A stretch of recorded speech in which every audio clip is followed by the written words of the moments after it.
Good morning प्यारे दोस्तों। मैं दीपक आप सभी का अपने यूट्यूब चैनल कृषि काशी पर स्वागत करता हूं। दोस्तों, आज मैं आप सभी के साथ जो है ग्राउंड नट की खेती पर चर्चा करूंगा। दोस्तों, ग्राउंड नट से रिलेटेड जितने भी एग्जाम में क्वेश्चन बनते हैं वो सारा इसमें कवर है। इससे बाहर एक भी क्वेश्चन नहीं आएगा दोस्तों।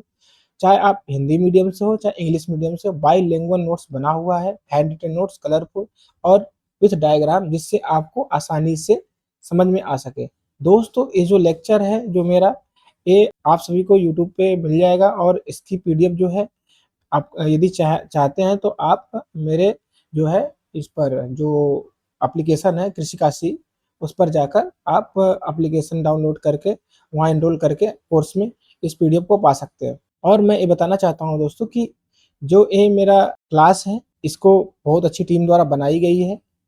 कृषि काशी टीम बहुत अच्छी टीम है। बीएचयू से सारे हमारे दोस्त वगैरह सब लोग मिलकर हम लोग इसको चला रहे हैं। यदि आपको अच्छा लगे तो आप जरूर जाके एनरोल होइए और अच्छे से अपना पढ़ाई करिए। दोस्तों, ये जो लेक्चर है, चाहे इंडिया का कोई भी एग्जाम हो एग्रीकल्चर से रिलेटेड, सबके लिए है। चाहे एजीटी हो, कैन सुपरवाइजर हो, एग्रीकल्चर टीजीटी पीजीटी की हो, चाहे यूपी पीसीएस से जो एसटीए की वैकेंसी आती है, सारे एग्जाम में ये जो है कवर कर रहा है। इससे बाहर एक भी क्वेश्चन नहीं आएगा दोस्तों। मैं बताता चलूंगा कि कौन से इसमें इंपॉर्टेंट है, कौन, आप उसको नोट करते जाइए और अच्छे से पढ़ाई करिए दोस्तों। अब दोस्तों हम सीधे लेक्चर पे आते हैं। आज हम लोग पढ़ रहे हैं क्या, ग्राउंड नट की खेती, जो कि बहुत इंपॉर्टेंट है। आईएलटीएस क्रॉप में सबसे मोस्ट इंपॉर्टेंट क्रॉप है ये ग्राउंड नट। आप हम लोग देखते हैं इसके बारे में। दोस्तों, इसका जो साइंटिफिक नेम है एरेचिस हाइपोजिया, इसको आपको याद रखना है। आप देख ही रहे हैं ग्राउंड नट का क्रॉप, जो ग्राउंड आपको भूमि के अंदर होता है, आप ये भी देख सकते हैं।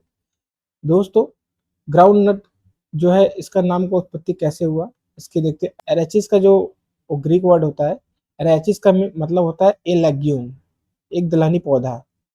जो हाइपोजिया जो बोलते हैं हम लोग, उसका मीन है बिलो ग्राउंड। मतलब इसमें क्या है, भूमि के नीचे जो इसकी फलियां लगती है मिट्टी के अंदर विकसित होती है, बिलो ग्राउंड। इसीलिए इसका साइंटिफिक नेम है एरेचिस हाइपोजिया। दोनों का मतलब ही है कि जो ऐसा लग्यूम जो कि भूमि के अंदर हो। आप देख सकते हैं जो इसका कॉमन नेम एग्जाम में कभी कभी पूछ देता है, जैसे अभी उस सोयाबीन का पूछा था, येलो जोयल, तो आप इसको भी देख सकते हैं। इसको कॉमन नेम इसका पी नट भी इसको बोलते हैं, अर्थ नट भी बोलेंगे, मंकी नट इंपॉर्टेंट है, ठीक है, मनीला नट और गुबर नट भी इसको बोलते हैं।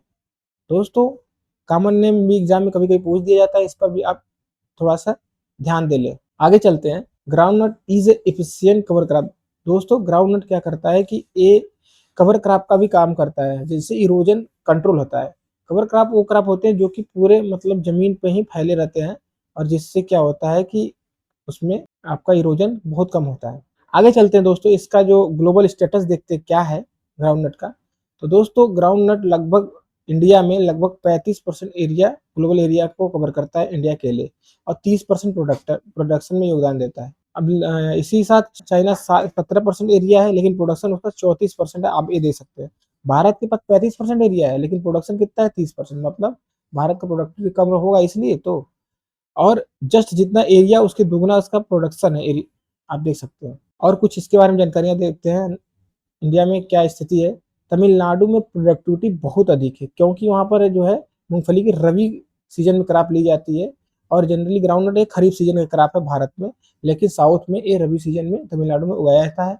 समर सीजन इरिगेशन के साथ उगाई जाती है। तो दोस्तों, एग्जाम में बहुत ज़्यादा पूछा जाता है कि ग्राउंड नट की प्रोडक्टिविटी सबसे ज़्यादा कहाँ है, उत्पादकता कहाँ है, तो ये कहाँ पर है, आपका तमिलनाडु में। ये आपको याद रखना है। दोस्तों, भारत में ग्राउंड नट का योगदान लगभग 22.79% एरिया जो है ग्राउंड नट का एरिया है, और प्रोडक्शन में योगदान देता है 19.67%। ये भी आपको याद रखना है। दोस्तों, ग्राउंड नट से रिलेटेड एक इंस्टीट्यूट है, उसके बारे में हम लोग देख लेते हैं कौन सा इंस्टीट्यूट कहाँ पर है। National research centre for groundnut, ये आपका है जूनागढ़, आपका गुजरात में है। ये भी आपको याद रखना है, एग्जाम में क्वेश्चन इससे बन जाते हैं। आगे चलते हैं दोस्तों, जो मोस्ट इंपॉर्टेंट इसका है ओरिजिन, बहुत ज्यादा पूछता है एग्जाम में ग्राउंड नट का। आप इसको देख सकते हैं। इसका ओरिजिन ब्राजील है, इस साउथ अमेरिका में पड़ता है। आप देख सकते हैं ब्राजील साउथ अमेरिका का सबसे बड़ा एक कंट्री है, आप देख सकते हैं। बहुत ही ज्यादा इंपॉर्टेंट दोस्तों, इसको याद रखें आप कि ओरिजिन ग्राउंड नट का कहाँ है। दोस्तों, कुछ इसके जो कर्नेल होते हैं, दाने होते हैं, उसमें कंपोजिशन के बारे में देखते हैं। ठीक है, उसमें क्या क्या पाया जाता है। आयल 45%, और प्रोटीन 26%। ये ज़्यादा इंपॉर्टेंट दोस्तों एग्जाम में, क्योंकि एग्जाम में बहुत ज़्यादा पूछे जाते हैं इसलिए। तो दोस्तों ग्राउंड नट में जो है प्रोटीन और इसका आयल कंटेंट बहुत ज़्यादा एग्जाम में पूछता है, तो ये आपको ध्यान देना होगा दोस्तों। और कर्नल इज हाईली क्या है, डाइजेस्टेबल है, मतलब आपका डाइजेस्ट आसानी से हो जाता है, इसको बहुत अच्छा है, आप पाचन बहुत अच्छा हो जाता है इससे। और देखते हैं जो इसका कर्नल में सेल नट रेशियो होता है आपका 70% होता है, मतलब जो उसका जो ये है ऊपर का खोल है और दाने का रेशियो, तो 70 आपका ये कर्नल निकलता है, ये वाला पार्ट 70% निकल जाता है। तो दोस्तों ये भी एग्जाम में पूछता है कि सेल नट रेशियो कितना होता है, तो 70% होता है, ये एग्जाम में पूछा जाता है दोस्तों, इसको आपको याद रखना है। अब जो इसका जो ग्राउंड नट केक है, इसके बारे में भी एग्जाम में बहुत क्वेश्चन पूछता है। इसमें पूछता है नाइट्रोजन कितना परसेंट है, तो 7.2%। ये बहुत ज्यादा एग्जाम में पूछा जा चुका है। और जनरली दोस्तों ये क्या होता है कि ये ऑयल, जो इसमें ऑयल जब हम लोग निकालते हैं तो इसके बाद जो बचता है रेसिड्यू उसका केक, मूंगफली का, उसी को हम लोग कहते हैं ग्राउंड नट केक। तो दोस्तों ये है एक ऑर्गेनिक मनूए के रूप में काम करता है, एनिमल फीड के रूप में भी इसको यूज करते हैं हम लोग, ये एडिबल ऑयल केक के रूप में भी यूज करते हैं, आप देख सकते हैं। तो दोस्तों ये बहुत ज़्यादा इंपॉर्टेंट क्रॉप है ऑयल सीड क्रॉप में मूंगफली, इसलिए इससे बहुत ज़्यादा क्वेश्चन बनते हैं। अब हम इसके बॉटनिक बैकग्राउंड को देखते हैं, क्या क्या है कैसे है, इसमें बहुत ज़्यादा इंपॉर्टेंट है। जैसे इसका क्रोमोसोम नंबर आप देख सकते हैं, गुणसूत्र संख्या 2n बराबर 40, और इसका जो फैमिली है लेग्यूमिनेसी और फेबेसी भी इसको बोल सकते हैं। जो इसमें जो परागण होता है, पॉलिनेशन होता है, सेल्फ पॉलिनेशन होता है, ये आपको याद रखना है दोस्तों। और जो फोटोसिंथेटिकली किस प्रकार का टाइप का पौधा है, तो ये C3 टाइप का पौधा है। आपको मैंने C4 C3 समझा दिया था एक बार, तो आप देख सकते हैं, इसको याद कर लें, C3 टाइप का पौधा है। और दोस्तों इसको आप डे न्यूट्रल प्लांट के रूप में इसको देखते हैं, ये इंपॉर्टेंट, जैसे 60 डे लॉन्ग डे प्लांट होता है, वैसे एक डे न्यूट्रल प्लांट होता है, तो ये डे न्यूट्रल प्लांट है ग्राउंड नट आपका, आप इसको देख सकते हैं, आप इसको याद रखें दोस्तों। ग्राउंड नट में जो है टॉप रूट सिस्टम पाया जाता है, आप देखते हैं मेन रूट जो है ज़्यादा इसमें होते हैं, अंदर तक जाते हैं मुख्य जड़ के साथ, सेकेंडरी रूट विकसित होती हैं ये छोटी छोटी, इसी में जो है आपका पेग लगता है, आपका करने लगता है, देख देख सकते हैं आप। हम लोग इसके कुछ और देखते हैं, रिप्रोडक्टिव पार्ट, प्रजनन अंग हम लोग देखते हैं क्या क्या है इसमें, जो एग्जाम में बहुत आते हैं। Groundnut has intermediate growth habitat, अनिश्चित वृद्धि होती है दोस्तों इसमें। फ्लावरिंग जो होता है 20 से 30 दिन के बुआई के बाद फ्लावरिंग स्टार्ट हो जाती है, ये भी आप देख सकते हैं। एग्जाम में दोस्तों एक क्वेश्चन बहुत ज़्यादा अगर कभी पूछता है, एक आध क्वेश्चन बहुत बार फंसाया है जीआरएफ वगैरह में, तो दोस्तों फ्लावर का कलर पूछ देता है। यदि आप ग्राउंड नट कभी देखे नहीं होंगे तो आप बता नहीं पाएंगे। फ्लावर कलर येलो कलर होता है, आप देख सकते हैं। ये बहुत ज़्यादा बेसिक क्वेश्चन हो जाता है, लेकिन बच्चों का बहुत ज़्यादा एग्जाम में गलत हो जाता है। तो दोस्तों इसको गलत नहीं करना है हम लोग को, क्योंकि आप कलर देख सकते हैं येलो कलर है, आप यहीं सब इसको याद कर लें। अगर आप बुक में ऐसे पढ़ेंगे येलो कलर तो जल्दी याद नहीं होगा, लेकिन आप देख लिए कि अच्छा हाँ सर ने पढ़ाया था, येलो कलर देखा था, तो आपको याद रहता है। अब दोस्तों देखते हैं पेग का फॉर्मेशन कैसे होता है, कितने कितने टाइम पे होता है, एग्जाम में ये पूछा जाता है दोस्तों। तो देखते हैं दोस्तों, पेग बिकम विजिबल 5 से 7 दिन आफ्टर फ्लावरिंग। जैसे ही फ्लावरिंग आपका होता है उसके 5 से 7 दिन बाद आपको पेग बनना स्टार्ट हो जाता है, आप देख सकते हैं। जो आप देखते हैं पेग शो पॉजिटिव जियोट्रॉपिज्म, जो है ये जो है पेग में धनात्मक भू गुरुत्वाकर्षण होती है दोस्तों, आप अंदर वो चलता जाता है धीरे धीरे, आप देख सकते हैं। जो पेग कलर होता है वो पर्पल या लाइट पर्पल कलर का होता है, जो पेग कलर है जब स्टार्टिंग में अंदर रहता है तो वो आपका ये पर्पल और लाइट पर्पल कलर का होता है, इसको आपको याद रखना होगा दोस्तों। बैगनी, हल्की बैगनी कलर की होती है। पेग जो है penetrate soil up to approximately 7 centimetre के तक वो क्या होता है अंदर तक जाता है दोस्तों, ये भी इंपॉर्टेंट है, आप देख सकते हैं कि 7 सेंटीमीटर के अंदर तक ये पेग जा सकता है, उससे अंदर नहीं जाया जाता है, तो आप देख सकते हैं।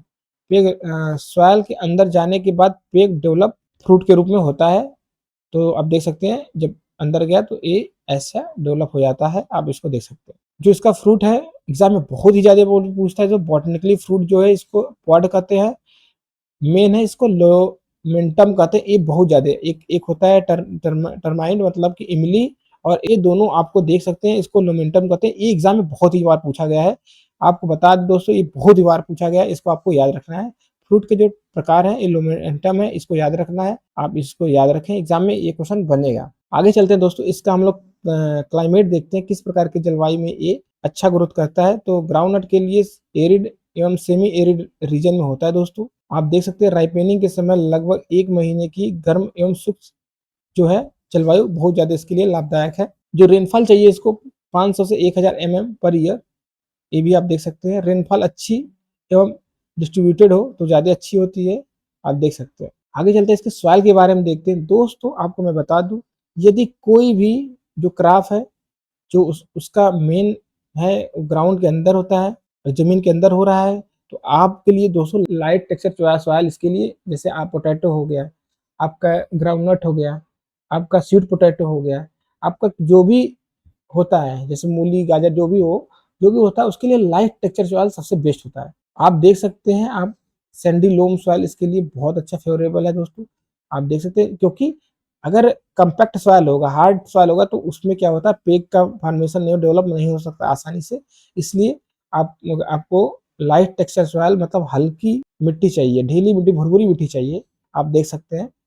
तो दोस्तों इसके लिए पीएच 5 से 6.5 बहुत अच्छी मानी जाती है, ये भी आपको याद रखना है। ऐसी मिट्टी पेग पेनिट्रेशन में बहुत अच्छी होती है क्योंकि वो बहुत ही भुरभुरी और बलुई टाइप की होती है जिससे कि पेग अच्छे आसानी से अंदर चला जाता है। तो आप इसके लिए याद करें जितने भी आपका जो भूमि के अंदर फसल होते हैं, ठीक है? उसके लिए आप याद रख लीजिए दोस्तों। आगे चलते हैं। तो दोस्तों इसमें एक मेथड होता है, सिस्टम होता है बुआई का, ठीक है? Broad bed and furrow system होता है, आप इसको देख सकते हैं, बीवीएफ जिसे बोलते हैं। जनरली दोस्तों बीवीएफ व्हीट के लिए, व्हीट और आपके ग्राउंड नट के लिए ही होता है, ये बेस्ट माना जाता है दोस्तों। ये 21 सेट के द्वारा निकाला गया था दोस्तों, ये भी इंपॉर्टेंट है, ये भी एग्जाम में आपके पूछा जा सकता है। आप देख सकते हैं कि जो प्रत्येक 3 से 4 रो के बाद लगभग 3 सेंटीमीटर स्पेस देकर फरो हम लोग बनाते हैं। जैसे हम लोग 3 से 4 रो लगा दिए इसका ग्राउंड नट का, ठीक है? तो उसके बीच में 30 सेंटीमीटर का एक हम लोग फरो बना दिए, नाली, जिससे क्या होता है ये अगर नाली में हम लोग वाटर देते हैं तो ये जो है परकुलेट होके सीपेज होके इधर उधर आपको इसको मिल जाता है पानी पौधे को। तो दोस्तों इसमें वाटर का मैनेजमेंट भी बहुत अच्छा होता है, इसका ड्रेनेज सिस्टम बहुत तगड़ा, क्योंकि ग्राउंड नट के लिए ड्रेनेज बहुत ही जरूरी है दोस्तों। फरो इरिगेशन ड्रेनेज चैनल का काम करता है। जो रेज बेड होते हैं, हाइट जो उसकी होती है ये 10 से 15 सेंटीमीटर जो है ये हाइट होती है, ये वाली 10 से 15 सेमी की होनी चाहिए। देख लीजिए तो बहुत इंपॉर्टेंट है, इसको भी आप याद रखें। आगे चलते हैं, हम लोग 10 देखते हैं इसमें क्या है, कल्टीवेशन डिटेल के बारे में इसको हम देखते हैं। जो इसमें 2 टाइप के जो इसके कल्टीवेशन होते हैं, एक बंच टाइप का वैरायटी होता है, एक स्प्रेडिंग टाइप का होता है, एक फैलने वाली और एक बंच टाइप की। तो दोस्तों जैसे बंच टाइप की जो है उसकी सीड बहुत ज्यादा एग्जाम पूछता है, तो 100 से 150 केजी पर हेक्टेयर सीड लगता है। स्पेसिंग आपको याद ही रखना है, तो याद रखना है दोस्तों, स्पेसिंग से बहुत ज्यादा क्वेश्चन आता है क्योंकि बंच टाइप और स्प्रेडिंग टाइप में अलग अलग है। तो एग्जाम में सबसे ज्यादा पूछा जाता है इसके जो स्प्रेडिंग टाइप का जो है स्पेसिंग बहुत ज्यादा एग्जाम में पूछा जाता है। मैं अभी क्वेश्चन जब कराऊंगा ग्राउंड नट से रिलेटेड तो आपको बताऊंगा कि देखो कहाँ कहाँ एक क्वेश्चन आया हुआ है, बहुत ज्यादा क्वेश्चन पूछा जाता है, आपको याद रखना पड़ेगा। और आपका बंच टाइप में 30 × 10 सेंटीमीटर इसका जो है आपका रो टू रो और प्लांट टू प्लांट की दूरी होती है, आप देख सकते हैं। रबी एवं समर जो ग्रीष्म बंच टाइप की वैरायटी का जो उसका स्पेसिंग 22.5 आपका रो टू रो होता है, प्लांट टू प्लांट 10 होता है, इसको भी आप याद रख सकते हैं। आगे चलते हैं दोस्तों, देखते हैं कि जो खरीफ जो इसका डेप्थ होता है कितने सेंटीमीटर पे हम लोग इसकी सीड को लगाते हैं, तो 5 से 10 सेंटीमीटर में लगाते हैं। आप देख सकते हैं 5 से 10 सेंटीमीटर तक आप इसके सीड को ग्रो कर सकते हैं। खरीफ क्रॉप मोस्टली रेनफेड होता है, वर्षा आधारित होती है, क्योंकि भारत में खरीफ क्रॉप ही इसकी ज्यादा ली जाती है। गुजरात सबसे ज्यादा होता है दोस्तों, गुजरात में।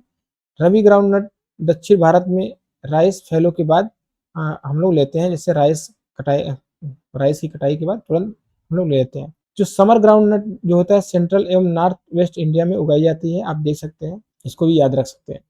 सोइंग टाइम क्या है, 20 मई से 15 जून तक इसका सोइंग टाइम है। रबी में हम लोग कब लगाते हैं, नवंबर में लगाते हैं, इसको भी याद रखें। अब चलते हैं हम लोग देखते हैं सीड का ट्रीटमेंट हम लोग कैसे करते हैं। तो दोस्तों सोइंग से पहले सीड का ट्रीटमेंट होना बहुत जरूरी है। जैसे आपको कोई रोग लग जाए तो आपको सबसे पहले आपका क्या होता है, ट्रीटमेंट होता है, कौन सा ट्रीटमेंट होता है, सबसे पहले आपका ब्लड टेस्ट होता है।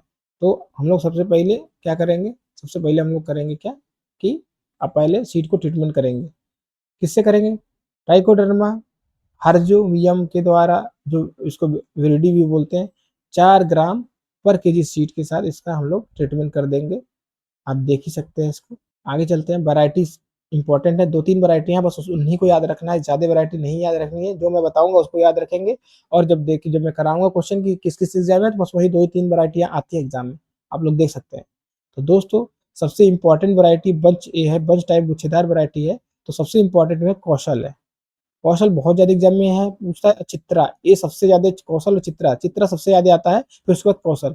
फिर एक गिरनार भी वैरायटी है, ये भी एग्ज़ाम में बहुत ज़्यादा पूछा जाता है और एक किसान नाम से भी वैरायटी है, उसको भी देख सकते हैं और एक मल्लिका, जो मल्लिका वैरायटी है, ये मैंगो की भी होती है और इसकी भी होती है, इसको भी आपको याद रखना है। अगर क्राप में दे दिया तो आप ऐसा मत सोचिएगा कि मल्लिका इसकी वैरायटी नहीं है, ये भी आपको याद रखना है। और स्प्रेडिंग टाइम में जो सबसे इम्पोर्टेंट वैरायटी आपको मैं बता रहा हूँ दोस्तों, वो चंद्रा है।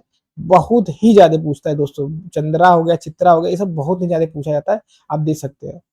आप उत्कर्ष भी याद रख सकते हैं, एक सोमनाथ भी है, इसको भी याद रख सकते हैं, एग्जाम में बहुत पूछा जाता है। आगे चलते हैं दोस्तों, जो 4-5 वैरायटियाँ मैंने बताई है दोस्तों, उसी को बस याद रखें और इससे बाहर वैरायटी से नहीं आएगा ग्राउंडनट से, ये मेरा वादा है। क्योंकि मैं बहुत सारा एग्जाम दे चुका हूँ और यही बार-बार आते हैं, मैचिंग में आ जाएँगे, कहीं न कहीं क्वेश्चन आ जाते हैं।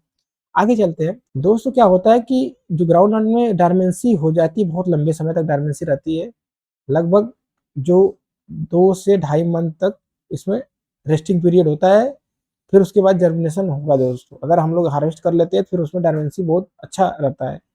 बंच टाइप में जो होता है वो नॉन डोर्मेंट होता है, मतलब वो अशुद्ध तो रहता है। बंच टाइप जो वाला क्या होता है कि जो डोर्मेंट होते हैं, अगर उसको लगाओ तो जल्दी से वो जर्मिनेट नहीं करते हैं, लेकिन जो बंच टाइप का है उसको लगाने पे तुरंत तो क्या है वो जर्मिनेट कर जाए, क्योंकि उसमें कि उसमें सुसुप्तावस्था नहीं है। स्प्रेडिंग टाइप जो वर्जीनिया टाइप होती है वो डोर्मेंट अवस्था में रहती है, उसको अगर आप बोने से पहले आपको उसका डोर्मेंसी तोड़ना पड़ेगा। उसके लिए क्या है, इथाइलिन क्लोरोहाइड्रिन का यूज करते हैं 10.7%, या तो उसको उस बीज को सॉक करते हैं पानी में नैप्थेलिन एसिटिक एसिड या इंडोल एसिटिक एसिड के 5 से 10 ppm सोल्यूशन में दोस्तों, या इथरेल भी 1.1% का ट्रीटमेंट कर देंगे, तो जिससे क्या उसका डोर्मेंसी ब्रेक हो जाएगा और उसको खेत में सोइंग कर देंगे, जिससे जर्मिनेशन बहुत अच्छा होगा। आगे चलते हैं, जैसे अगर ये डोर्मेंसी पीरियड में है तो दोस्तों यदि आप ये सब डोर्मेंसी ब्रेकिंग केमिकल यूज नहीं करेंगे तो ये इसकी जर्मिनेशन नहीं हो पाएगी, ये जर्मिनेट नहीं कर पाएगा। तो इसलिए हम लोग क्या करते हैं, उसकी डोर्मेंसी ब्रेक करते हैं। आगे चलते हैं दोस्तों, न्यूट्रिएंट मैनेजमेंट के बारे में हम लोग देखते हैं। दोस्तों ग्राउंड नट में जो है बहुत ही ज़्यादा न्यूट्रिएंट की आवश्यकता होती है, हैवी फीडर होता है। तो आप देख सकते हैं स्टार्टिंग में हम लोग नाइट्रोजन को 40 से 45 केजी देंगे। दोस्तों नाइट्रोजन हम लोग कम क्यों देते हैं, क्योंकि ये पल्स क्रॉप है दोस्तों। पल्स क्रॉप क्या करता है, ऑयल सीड क्रॉप है, मतलब ये दलहनी पौधा है, ठीक है, ये दलहनी पौधा है लेकिन ऑयल सीड में आता है, इसको भी आपको याद रखना है। तो देखते हैं, फास्फोरस इसमें रेनफेड के लिए 20 से 30 केजी पर हेक्टेयर और इरिगेटेड में ज़्यादा लगता है। कोई भी न्यूट्रिएंट हो इरिगेटेड में उसका ज़्यादा मात्रा ही यूज होता है। 40 केजी जो पोटेशियम है और 70 केजी आपको इरिगेटेड में लगता है, आप देख सकते हैं। अगर हम लोग फोलियर स्प्रे करें यूरिया का 0.2% तो काफ़ी अच्छा रिस्पॉन्स मिलता है, आप इसको भी देख सकते हैं। आगे चलते हैं दोस्तों, अगर हम लोग को देना है जो नाइट्रोजन फास्फोरस देना है तो हम लोग कौन सा फर्टिलाइजर इसमें यूज करें जो कि काफ़ी अच्छा हो, तो अमोनियम सल्फेट यूज करें या तो एसएसपी यूज करें, और good for source of nitrogen और फास्फोरस के हैं, इसको देख सकते हैं, ये भी एग्जाम में पूछा जा सकता है।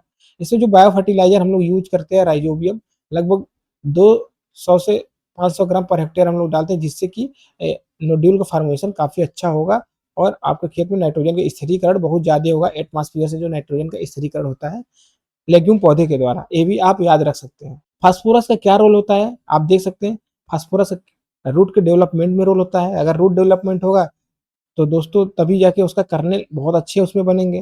कर्नेल अच्छे में उसमें नोड्यूलेशन बहुत अच्छा होगा, नोड्यूलेशन होगा तो नाइट्रोजन फिक्सेशन बहुत ज़्यादा होगा, जिसमें नाइट्रोजन की आपको अलग से नहीं देना पड़ेगा।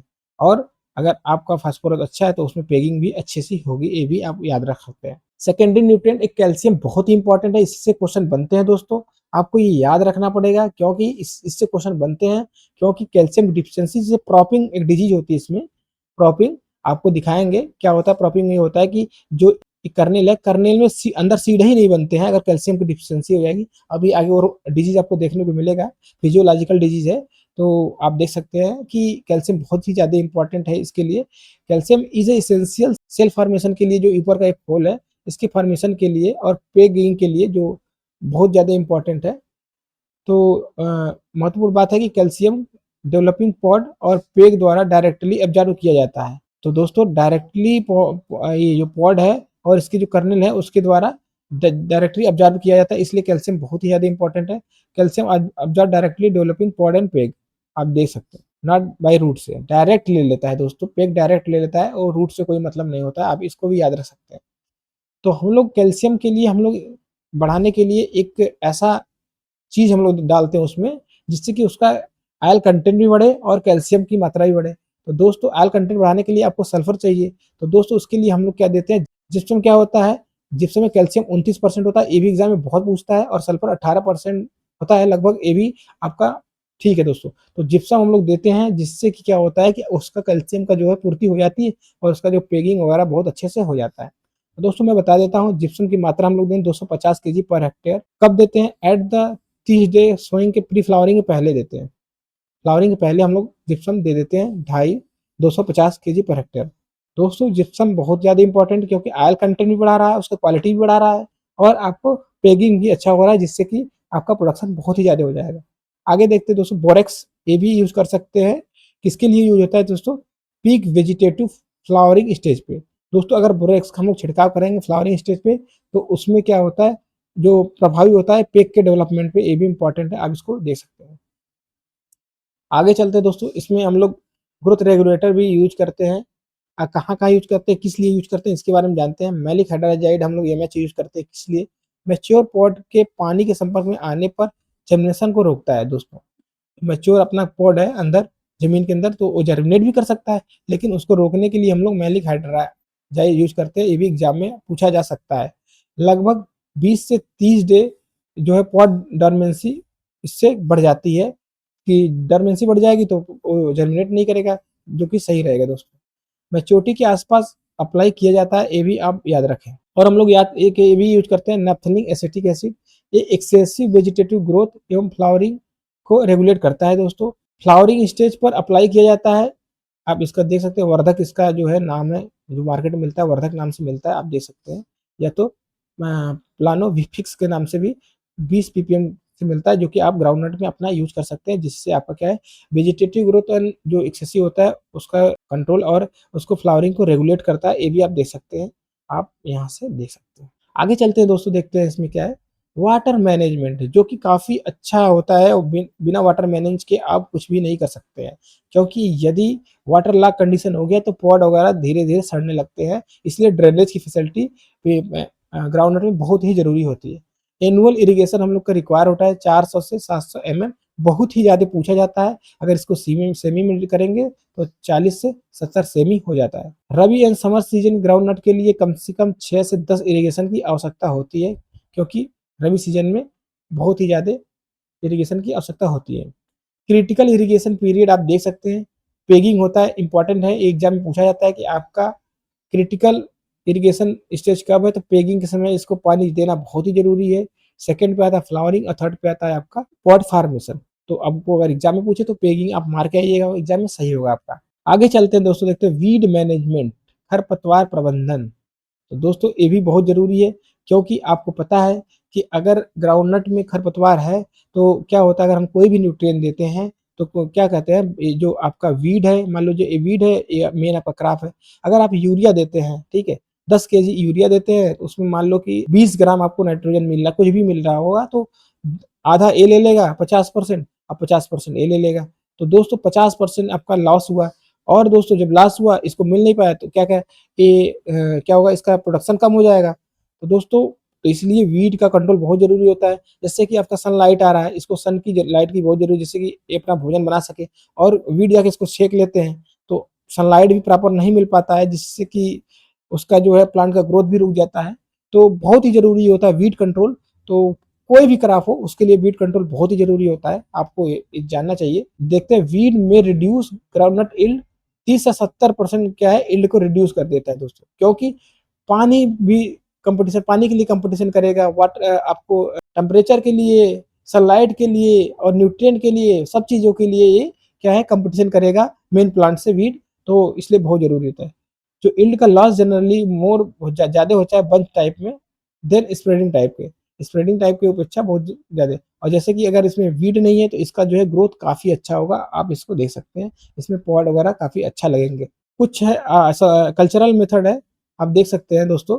कल्चरल मेथड है, आप उसको भी अपना सकते हैं। क्या-क्या करते हैं, टू हैंड वीडिंग हम लोग करते हैं। कब करते हैं? एक करते हैं 20 से 25 दिन के बुआई के बाद और एक करते हैं 40 दिन के बुआई के बाद हम लोग करते हैं दूसरी।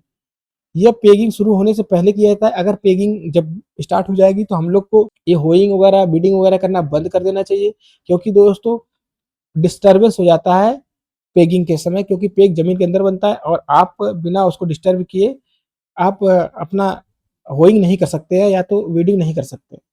तो होइंग के साथ अर्थिंग अप भी मिट्टी भी चढ़ाना होता है दोस्तों। जैसे कि अब अर्थिंग अप किए फिर इसको मिट्टी चढ़ा दी, मिट्टी चढ़ाएंगे तो इसी के अंदर तो पेग बनेगा दोस्तों, आप देख सकते हैं। केमिकल कौन सा है जो वीड कंट्रोल के लिए, आप देख सकते हैं फ्लुक्लोरीन बहुत इंपॉर्टेंट है, और आपका एक है नाइट्रोफेन या एलाक्लोर, ये भी एग्जाम में पूछ सकता है। तो आप देख सकते हैं 1.5 kg active ingredient per hectare आप यूज करते हैं।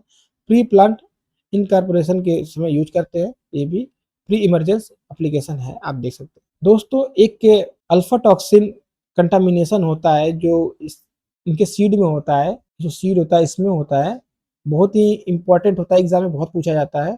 तो इससे जो है बहुत ही मतलब स्मेलिंग बहुत अच्छी नहीं आती, बहुत खराब आता है। इसके यूज करने से व्यक्ति में बहुत ज़्यादा डिजीज वगैरह उत्पन्न हो सकते हैं, पेट वगैरह खराब हो सकते हैं। तो दोस्तों अस्परजिलस फ्लेवस जो फंगस है, इसके द्वारा इनमें अल्फा टॉक्सिन कंटामिनेशन हो जाता है।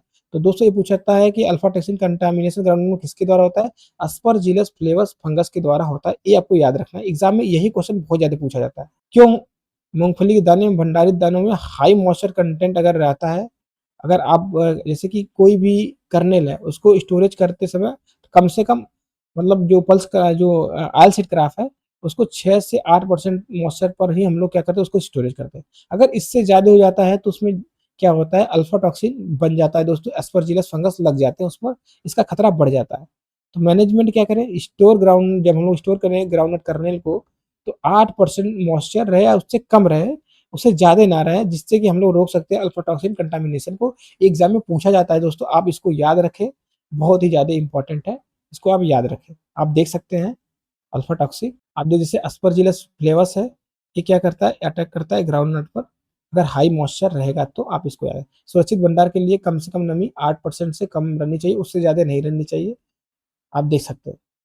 अब दोस्तों इसमें जैसे वीड मैनेजमेंट होता है वैसे इंसेक्ट मैनेजमेंट और डिजीज मैनेजमेंट भी होता है, क्योंकि ये भी क्रॉप को मूल से पूरा नष्ट कर देते हैं। जैसे कि सबसे खतरनाक इसका इंसेक्ट है वाइट ग्रब, ये बहुत ही ज़्यादा एग्जाम में पूछा जाता है, आप इसको देख सकते हैं।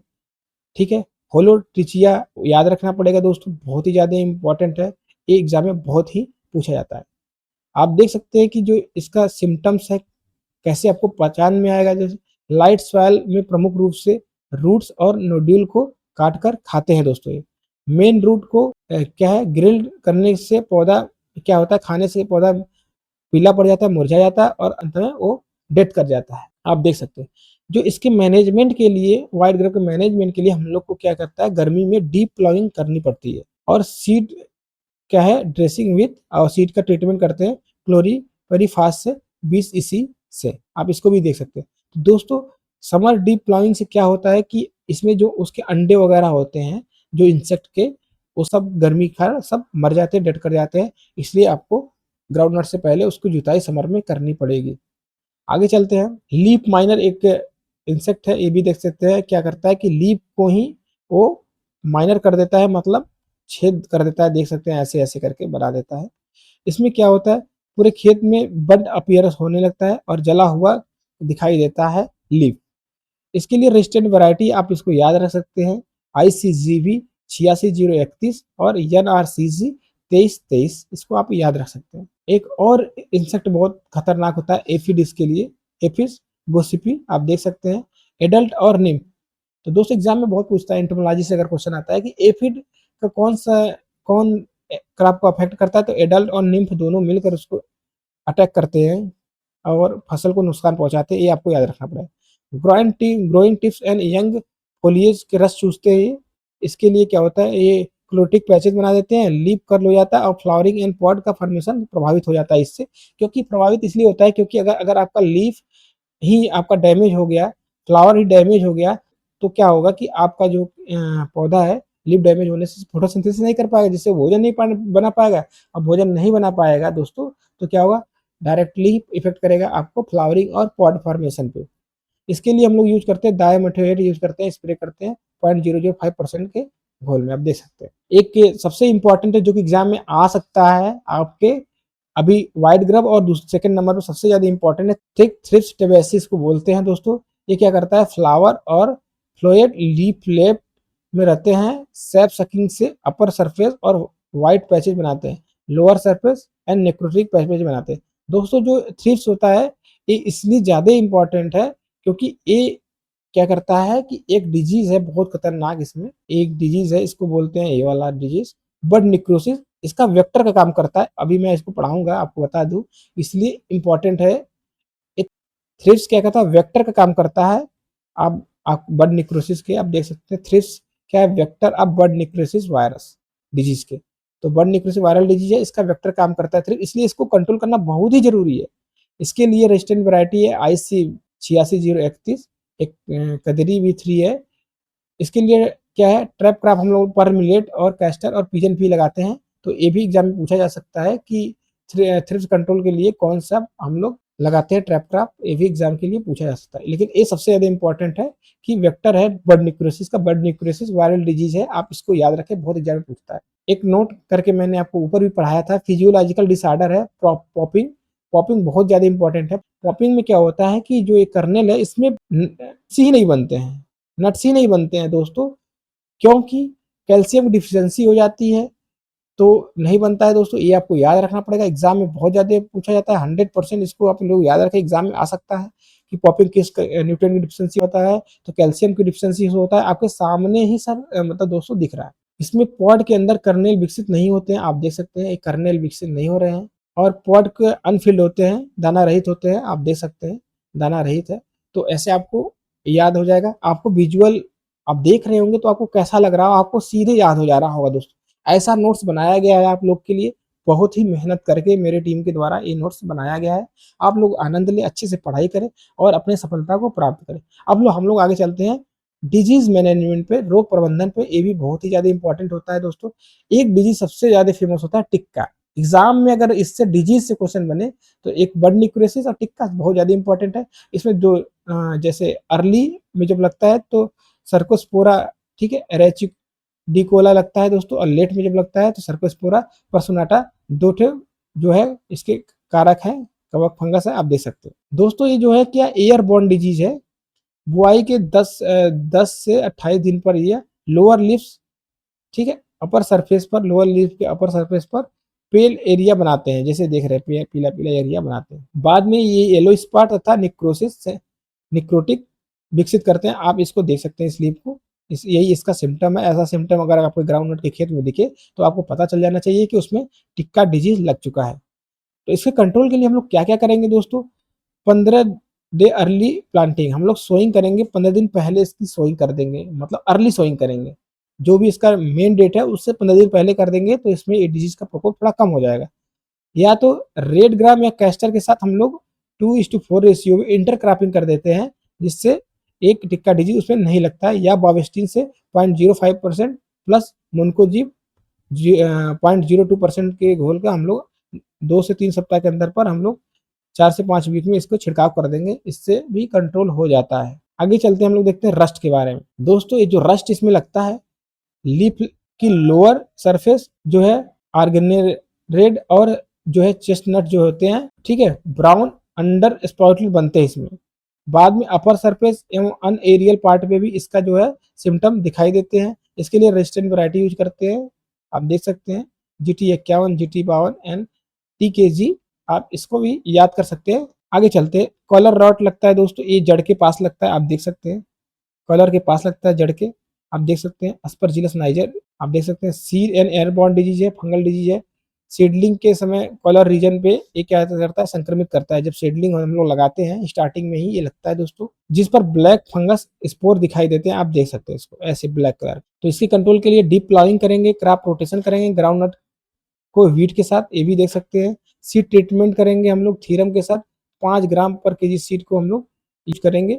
Soil application Triticum viride use करेंगे, जो बायोलॉजिकल कंट्रोल होगा इसका। रेजिस्टेंट वैरायटी आज यूज कर सकते हैं, JL और वाई 1024 ये भी देख सकते हैं, और ICGB 91 167 ये भी यूज कर सकते हैं। आगे चलते हैं दोस्तों, स्टेम रॉट देखते हैं, ये भी इंपॉर्टेंट डिजीज है, ठीक है। स्क्लेरोटियम, ठीक है, रोल सॉइल सरफेस के ठीक ऊपर स्टेम को संक्रमित करता है, ये देख सकते हैं आप। डीप ब्राउन लेसन इसमें पाए जाते बनते हैं, फोलिएज येलो ब्राउन होकर आपका प्लांट जो है विल्टिंग हो जाता है। ये देखिए जो पौधे पत्तियां हैं येलो कलर और ब्राउन कलर होके क्या करते हैं, विल्टिंग हो जाती है, इसमें मुरझा जाते हैं। ये भी सिम्टम आपको दिखे तो आपको समझ जाना चाहिए कि आपको स्टेम रॉट लगा हुआ है, आप देख सकते हैं। अब देखते हैं दोस्तों, और उचित क्रॉप मैनेजमेंट एवं डिजीज कंट्रोल जैसे ऊपर हम लोग करते हैं, सेम इसमें भी कर सकते हैं। ड्राई रूट रॉट देख सकते हैं, ठीक है।